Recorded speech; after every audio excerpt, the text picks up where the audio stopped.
Welcome back. Has campus censorship gone too far?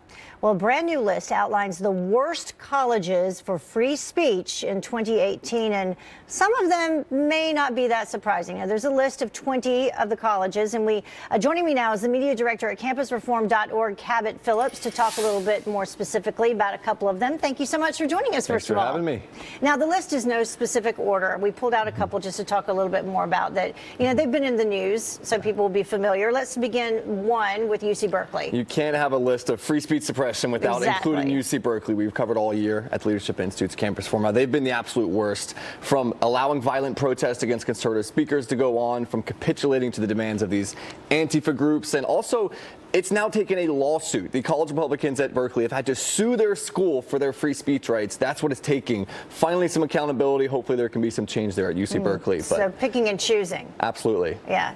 And just to bring up some of the numbers for you specifically at Berkeley, $1.4 million has been spent on Berkeley free speech protest in 2017. And it's sad to see that the school is more committed to protecting the feelings of these students on campus than they are protecting free speech. And the First Amendment is there to protect controversial ideas, not just ideas that make people comfortable. And sadly, conservative ideas are now controversial and deemed unworthy for too many colleges. Another place where that is happening, Evergreen State College. And we can take a look at these numbers as well. The day of absence drama, specifically there, is a day when people of color can choose to leave campus to show how much the community depends on them.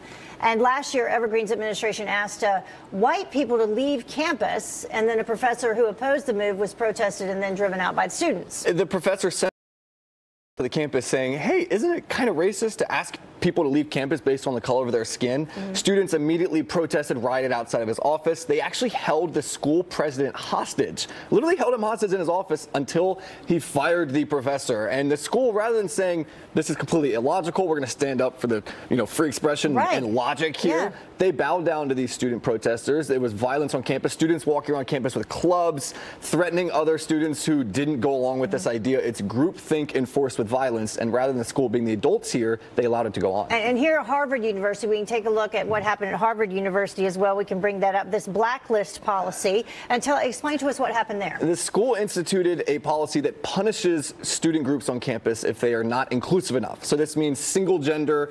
If there's a sorority on campus that doesn't allow men in the group, they are now not inclusive enough because they want single gender members. If there are religious groups that say that you have to have a certain profession of faith to be in the group, you are now not inclusive enough. And so students their right to free expression under the First Amendment is granted them, but sadly the school is taking it away. And also we see at Harvard, overwhelmingly liberal bias in the administration, in the classroom with professors, and so not a great place for free speech at Harvard either. And trickling down, because we've heard about issues with high schools and even elementary schools. It's starting early, indeed. All right, thank you so much, Cabot. Appreciate you joining us as always. We'll have you back. Well.